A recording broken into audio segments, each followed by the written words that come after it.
Bonjour à tous, avant de commencer cette vidéo, je vais vous prévenir, il y a des gens qui déménagent chez moi, enfin près de chez moi, c'est possible que vous entendiez du bruit et que mon petit chien aboie parce que quand ça tape des pieds, quand il y a un meuble qui touche le mur ou quoi que ce soit, il aboie un peu. Euh, J'espère que ce sera pas trop le cas et qu'il va pas trop nous embêter, mais c'est possible. On se retrouve pour un nouveau jeu de PS3, toujours dans le cadre du projet Dishonored, sorti en 2012, développé par Arkham Studio et édité par Bethesda, donc Bethesda qu'on connaît beaucoup, hein, je vais pas développer plus que ça. On est sur un jeu à la première personne, un jeu steampunk, et ça fait extrêmement plaisir, honnêtement. Je trouve qu'on n'a pas assez de représentation dans l'art, dans les jeux vidéo, dans l'écriture, dans le dessin, dans ce que vous voulez, de steampunk et de cyberpunk, et même de manière générale de genres variés. On est souvent dans le médiéval fantastique ou dans l'ère moderne ou le futuriste, rarement dans autre chose, alors qu'en fait il existe plein d'autres possibilités. Mais bon, des mélanges sont possibles aussi. On peut être médiéval fantastique steampunk, futuriste cyberpunk. Cyberpunk c'est d'ailleurs toujours un peu futuriste. Bref, voilà.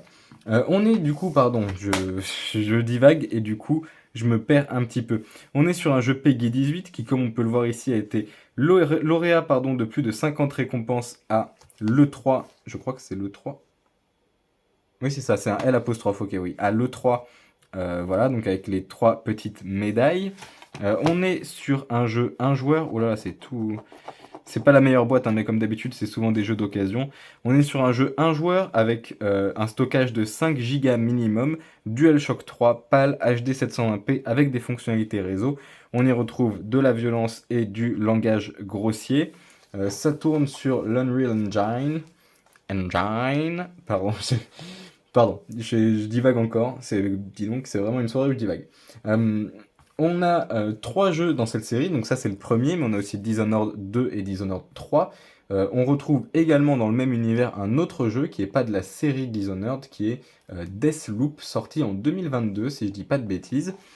Dans Dishonored, on va incarner ce personnage-là, Corvo Attano, protecteur royal de l'impératrice, qui doit, pour faire très simple, restaurer son honneur après que l'impératrice ait été tuée.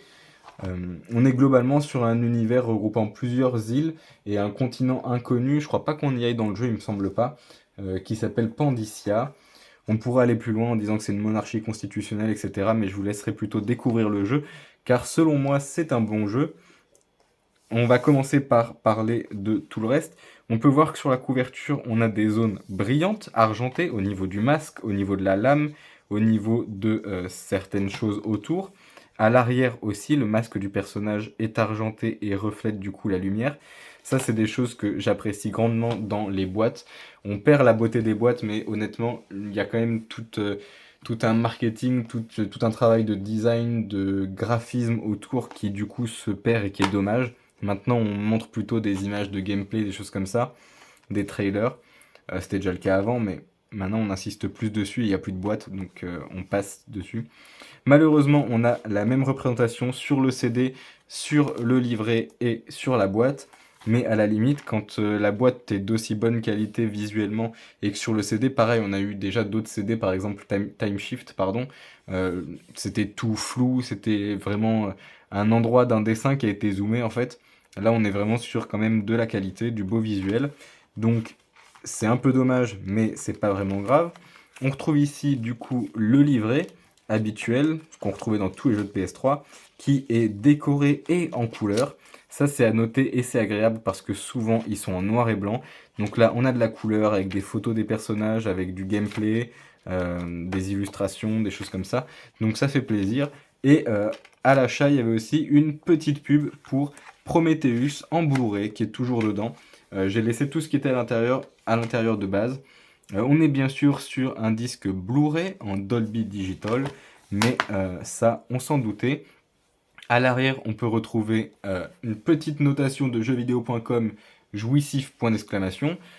Pour ceux qui ne savent pas ce que ça veut dire ou qui éventuellement sont jeunes, ça veut dire que globalement c'est un jeu qui est très agréable, qui est très plaisant à jouer.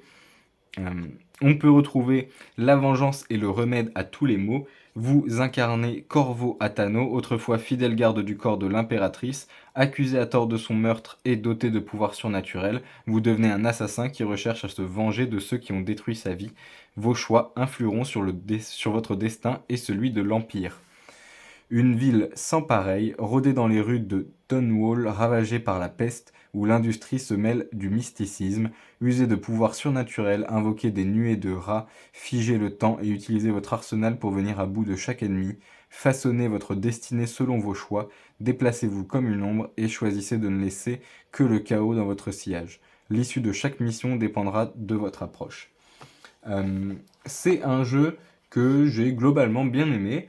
Euh, j'ai vu des notes un peu divergentes. J'ai apprécié l'univers steampunk, je vous en ai déjà parlé, mais je trouve que c'est quelque chose qui manque et dans lequel il y a beaucoup de choses possibles et beaucoup de choses faisables. J'ai bien aimé du coup donc l'univers du jeu, j'ai bien aimé le gameplay. J'ai trouvé que les pouvoirs étaient peut-être entre guillemets pas très bien trouvés dans le sens où le rapport entre on contrôle le temps et on contrôle les rats. J'ai entre guillemets envie de dire si on contrôle les rats, on contrôle d'autres animaux, si on contrôle le temps, on contrôle peut-être l'espace ou on contrôle plusieurs trucs du temps. Enfin, vous voyez ce que je veux dire, c'est j'irai pas jusqu'à dire incohérent parce que ça s'inscrit dans l'histoire, etc. Mais c'est quand même divergent à ce niveau-là. Euh, En termes d'univers, ouais, comme je disais, c'est plusieurs petites îles qui sont à chaque fois différentes, etc. C'est assez plaisant là-dessus aussi. Euh, j'ai apprécié, voilà, j'ai apprécié le jeu dans son ensemble. Je dirais pas que c'est mon jeu préféré, loin de là, mais je lui mettrais un bon petit 14, peut-être même 15, allez. Mais ça fait longtemps que j'y ai pas joué, donc plutôt 14. Je préfère mettre un 14 peut-être un peu sévère plutôt qu'un 15 que je regretterais.